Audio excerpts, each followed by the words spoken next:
So here we are, typical wooded river bottom,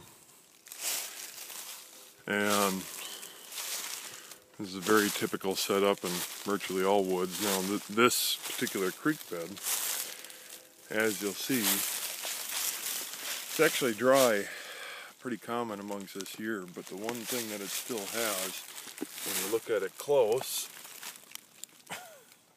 there's a fox track. And as you follow it down, you'll see where you'll see how it follows its way, dried up, but follows its way to the actual riverbed itself. Now, the waterways are the highways of the woods.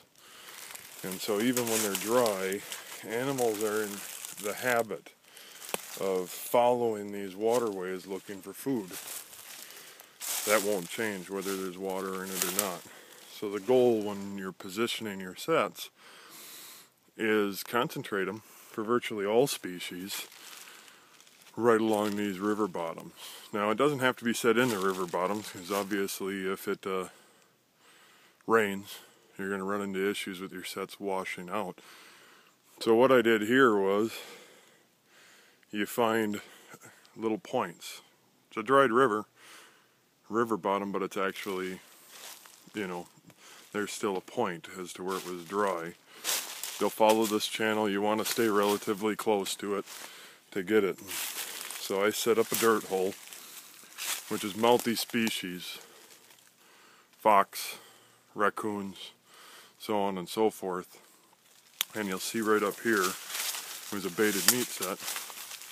And you'll see what we got right here is a very pretty raccoon, all set up. This used to be a dead tree stump, and it was about 6 feet long. You can see he kind of destroyed that. But, here we go. I also have 2 or 3 sets along the actual water embankment in the river. And so we'll check those in a little bit.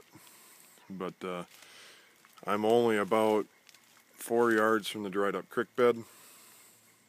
You want to keep it relatively close. You don't want to be drawn too far away from them. Dirt hole multi-species, baited with meat, not your typical raccoon baits, not fish.